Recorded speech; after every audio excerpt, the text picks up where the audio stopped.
Hello my dear student. आज मैं आपको बहुत ही बढ़िया क्वेश्चन बताऊंगा जो यूपीपी एसएससी रेलवे इत्यादि में पूछे गए हैं और ये परसेंटेज का क्वेश्चन है।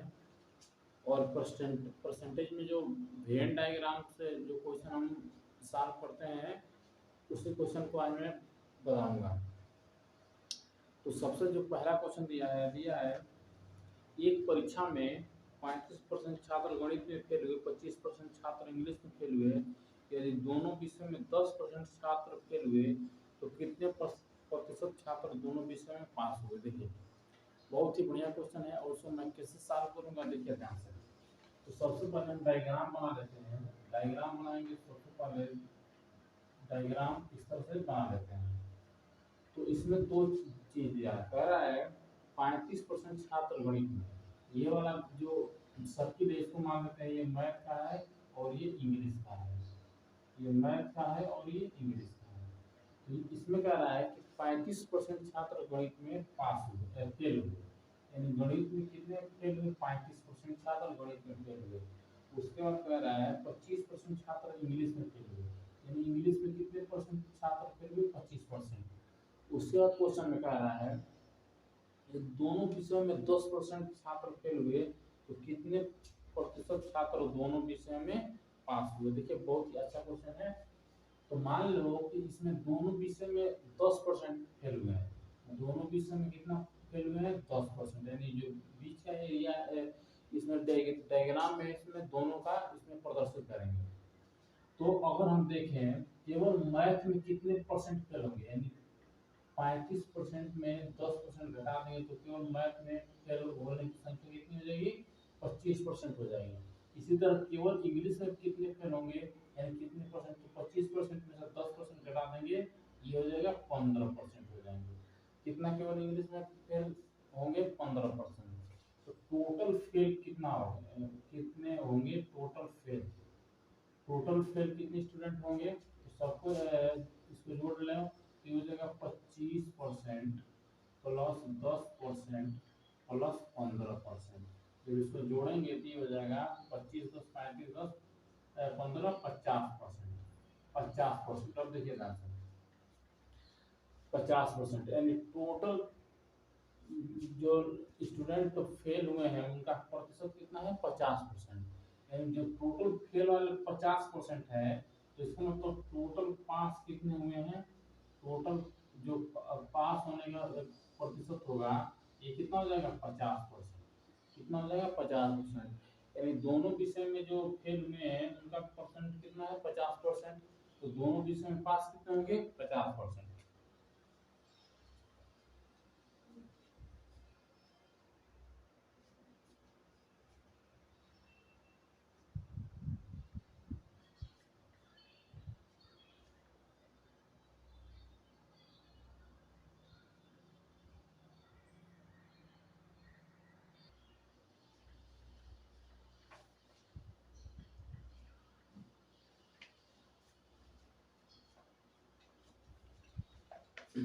इसके बाद दूसरा क्वेश्चन दिया है एक 60 छात्रों की कक्षा में 40% केवल हिंदी, 25% केवल इंग्लिश और बाकी दोनों भाषा बोल सकते हैं।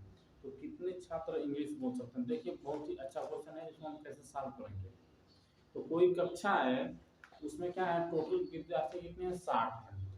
60 विद्यार्थी हैं उसमें से 40% केवल हिंदी, 25% केवल इंग्लिश। यानी कहने का मतलब है इसका डायग्राम हम पहले बना लेते हैं। ये है हिंदी का और ये है इंग्लिश का। इंग्लिश का अब देखिए इसमें इसमें कह रहा है कि 40% केवल हिंदी, यानी 40% जो है केवल हिंदी बोलते हैं। केवल हिंदी कितने बोलते हैं? 40%। उसके बाद केवल इंग्लिश कितने बोलते हैं? 25%। केवल इंग्लिश वाले कितने हैं? 25%। केवल इंग्लिश वाले 25%। तो हमको सबसे पहले यहाँ पर ये काम करेंगे कि ऐसे स्टूडेंट का प्रतिशत निकालेंगे जो दोनों भाषा बोल सकते हैं। दोनों भाषा बोल सकते हैं तो दोनों भाषा बोल कितने प्रतिशत बोलेंगे? तो 100% माइनस इन दोनों और इन दोनों को ऐड करके घटा देंगे, यानी 40% प्लस 25%। तो 40 25 65 और 100 में से 65 घटाएंगे कितना हो जाएगा, ये 35%। कितना हो जाएगा 35%। यानी दोनों कितने ऐसे छात्र 35% होंगे जो इंग्लिश और हिंदी दोनों लैंग्वेज को बोल सकते हैं, दोनों को लैंग्वेज को क्या कर सकते हैं, बोल सकते हैं। इसके बाद हम क्या करेंगे, तो अगर हम इसको हिंदी टोटल हिंदी का अगर निकालेंगे तो कितना हो जाएगा 40 प्लस 35, यानी हिंदी कितने बच्चे बोल सकते हैं, हिंदी कितने बच्चे बोल सकते हैं, यानी 40 प्लस 35 कितना हो जाएगा 75%। कितना हो जाएगा 75%, यानी 40 प्लस 35 यानी 75%। और टोटल विद्यालय में संख्या छात्र कितने हैं 60, यानी 60 का जब हम 75% निकालेंगे तो ये हो जाएगा 0 से 0 और ये हो जाएगा 15 45%, 45, यानी कि हिंदी बोलने वाले कितने हैं 45 बच्चे होंगे, हिंदी बोलने वाले कितनी संख्या होगी 45 होगी। तो और इसमें पूछ रहा है तो इंग्लिश कितने बोलेंगे, अब टोटल इंग्लिश कितना हो जाएगा, यानी 35 और 25 इंग्लिश बोलने वाले की संख्या कितनी हो जाएगी, इंग्लिश बोलने वाले की संख्या ये हो जाएगा 35 और 25 कितना हो जाएगा 60%। कितना हो जाएगा 60%। और टोटल बच्चे कितने हैं 60, यानी 60 का 60% निकालेंगे तो ये हो जाएगा 36, यानी 36 ऐसे विद्यार्थी होंगे जो इंग्लिश बोल सकते हैं, 36 ऐसे विद्यार्थी होंगे जो इंग्लिश बोल सकते हैं।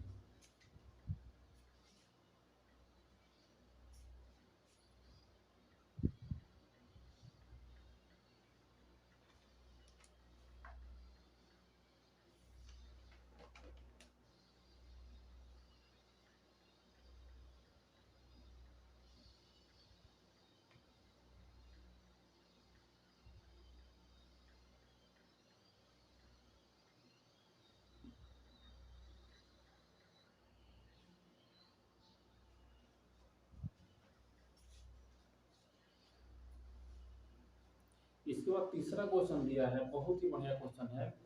यदि एक गांव में 60% परिवारों में प्रत्येक के पास एक गाय है, 30% के पास भैंस है और प्रत्येक 15% के पास दोनों गाय और भैंस है, यदि कुल 96 परिवार हो तो कितने परिवारों के पास गाय या भैंस नहीं है। देखिए ये इतना अच्छा क्वेश्चन है, इसको हम कैसे सॉल्व करेंगे। तो ये सब जितने सारे क्वेश्चन हैं यूपीएसआई, यूपीपी, एसएससी, रेलवे इत्यादि में इस तरह के क्वेश्चन बहुत ही पूछे गए हैं। तो ये इसका क्वेश्चन कैसे करेंगे, इसके लिए हम एक डायग्राम बना लेते हैं। इसमें कह रहा है एक गांव में 60% परिवारों में प्रत्येक के पास एक गाय है। ये मान लेते हैं जो ये वाला डायग्राम है ये गाय का है और ये है भैंस का है। ये मान लेते हैं ये गाय का है और ये है भैंस का, ठीक है। अब इसमें दिया है कि 60% परिवारों के पास क्या है गाय है, 60% परिवार के पास गाय है और भैंस कितने परसेंट के पास है 30% के पास, यानी भैंस कितने परिवार के पास है 30% परिवार के पास भैंस है। और इसके बाद कह रहा है और प्रत्येक 15% के बाद पास दोनों गाय और भैंस है, यानी जो 15% है 15% इस ऐसे परिवार है जिनके पास गाय और भैंस दोनों है, गाय और भैंस दोनों है। तो हम क्या करेंगे, यहाँ केवल गाय कितने परिवारों के पास है, कितने परसेंट परिवार के पास है, तो 60 में से इस 15% को घटा लेंगे, ये कितना हो जाएगा 45%, यानी केवल गाय रखने वाले कितने परिवार हैं 45%, और केवल भैंस रखने वाले कितने परसेंट परिवार हैं, तो 30 में से 15 घटाएंगे हो जाएगा 15%। कितना हो जाएगा 15%, यानी टोटल कितने प्रतिशत ऐसे परिवार हैं जिनके पास गाय और भैंस या दोनों हैं, यानी तो ये निकालेंगे 45% प्लस 15% प्लस 15%, ये कितने हो गया, यानी 45 और ये 15 15 30 यानी 75%। कितना हो गया? 75%। 75% ऐसे परिवार हैं जिनके पास गाय भैंस या दोनों है, यानी कहने का मतलब गाय और भैंस दोनों हैं। तो हमको ये निकालना है कि कितने ऐसे परिवार हैं जिनके पास न ही गाय और न ही भैंस है। तो इसका मतलब है ऐसे परिवार जिनके पास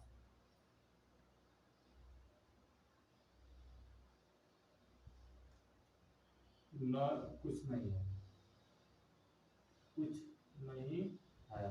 कुछ नहीं है का मतलब भैंस या गाय या भैंस दोनों में से कुछ नहीं है। तो 75% तो दोनों के पास है, इसका मतलब कितना बचेगा? 100 माइनस 75%, तो यानी कितना हो गया? 25%। यानी 25% परिवार ऐसे हैं जिनके पास गाय भैंस या दोनों नहीं है, गाय भैंस या दोनों नहीं है। तो इसके बाद हमसे पूछ रहा है कि कितने परिवार के पास गाय या भैंस नहीं है। तो टोटल 96 परिवार क्वेश्चन में दिया है। टोटल कितने परिवार हैं? 96 हैं। तो हम लोग निकाला कि 25% ऐसे परिवार हैं जिनके पास गाय भैंस या कुछ नहीं है, गाय भैंस या कुछ नहीं है। तो जब 96 का 25% निकालेंगे, 96 का 25%, तो ये हो जाएगा 25 चौको 100 और 4 से काट दो तो ये हो जाएगा 4 दूनी 8 1 4 2 16। यानी 24 ऐसे परिवार हैं, 24 ऐसे परिवार हैं जिनके पास गाय भैंस कुछ नहीं है। 24 ऐसे परिवार हैं जिनके पास गाय भैंस कुछ नहीं है। ये बहुत ही अच्छा क्वेश्चन है।